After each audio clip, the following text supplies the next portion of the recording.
ko.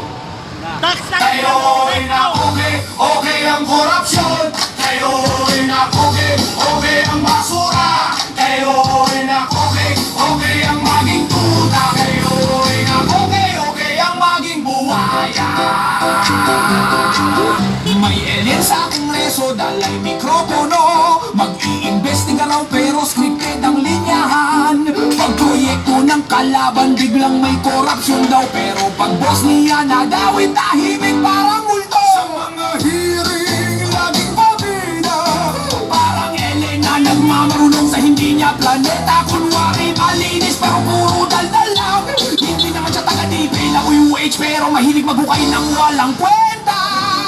Kayo'y okay ang korupsyon. Kayo'y okay ang basura. Kayo'y okay ang maging tuta. Kayo'y okay ang maging buhaya.